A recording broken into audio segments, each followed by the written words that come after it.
চলতি বছরে 5ই জানুয়ারির পর থেকে আজ পর্যন্ত সন্দেশখালীতে অনেক ন্যাক্কারজনক ঘটনা ঘটেছে, যার মধ্যে মহিলা নির্যাতনের ঘটনাও রয়েছে। সেসব খতিয়ে দেখতে শনিবার পশ্চিমবঙ্গ রাজ্য শিশু সুরক্ষা কমিশনের 4 সদস্যের প্রতিনিধি দলটি পৌঁছয় সন্দেশখালীতে। এই দলটির নেতৃত্বে রয়েছেন ওই কমিশনের চেয়ারপারসন তুলিকা দাস। সন্দেশখালী কাণ্ডে তদন্তের জন্য ওই প্রতিনিধি দলটি কাহারপাড়া, লস্করপাড়া, দাসপাড়া অঞ্চলের মানুষদের সাথে বিশেষত ওইসব অঞ্চলের মহিলাদের সঙ্গে কথাবার্তা বলবেন। এছাড়াও শুনবেন তাদের কথা। এছাড়াও ওইসব এলাকার নির্যাতিতা মহিলাদের শিশু সন্তানরা বসবাস করছে কোন পরিস্থিতিতে সেসবও খতিয়ে দেখবেন তারা। বলতে দ্বিধা নেই, প্রায় 1 মাস যাবৎ সন্দেশখালী জুড়ে যে ধরনের রাজনৈতিক অস্থিরতা এবং খারাপ ঘটনা ঘটছে, তাতে শিশু মনে কোনো ধরনের কুপ্রভাব পড়েছে কিনা বা তাদের কি ধরনের রিহ্যাবিলিটেশন প্রয়োজন সেটাই খতিয়ে দেখতে পুলিশের কড়া নিরাপত্তা বেষ্টনের মধ্য দিয়ে 4 জনের প্রতিনিধি দলটি সন্দেশখালীতে পৌঁছায়। যদিও সেখানে 7টি গ্রাম পঞ্চায়েতের 19টি গ্রামে উত্তর 24 পরগনা জেলা পুলিশ প্রশাসনের পক্ষ থেকে 144 ধারা জারি করা হয়েছে। তবে গত কয়েকদিন ধরে শেখ শাহজাহান, শিবু হাজরাদের গ্রেফতারের দাবিতে পথে নেমেছিলেন গ্রামবাসীদের একাংশ। তাদের বিরুদ্ধে এলাকায় অত্যাচারের অভিযোগও উঠেছে।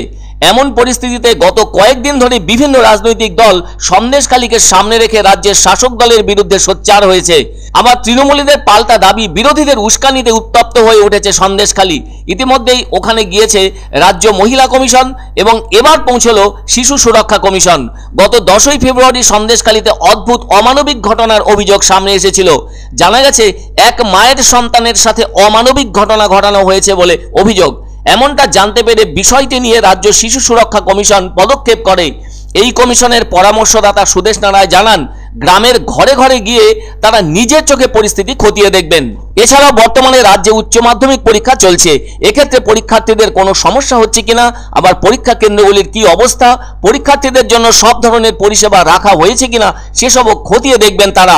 তবে 24 ঘন্টার মধ্যে রিপোর্ট চাওয়া হয়েছে বলে জানান ওই কমিশনের চেয়ারপারসন সুদেশ নারায়। উল্লেখ্য, গত সোমবার সন্দেশখালীতে গিয়েছিলেন রাজ্য মহিলা কমিশনের প্রতিনিধি দলের সদস্যরা। ওই সময়ও কিন্তু ওখানকার মহিলাদের উপর নির্যাতনের ঘটনার অভিযোগ উঠেছিল। অভিযোগ, রাজ্য শাসক দলের স্থানীয় রাজনৈতিক নেতারা তাদের মর্জি মতো যখন তখন ডেকে পাঠান মহিলাদের, আর তাদের কথাই মেনে চলতে হয়।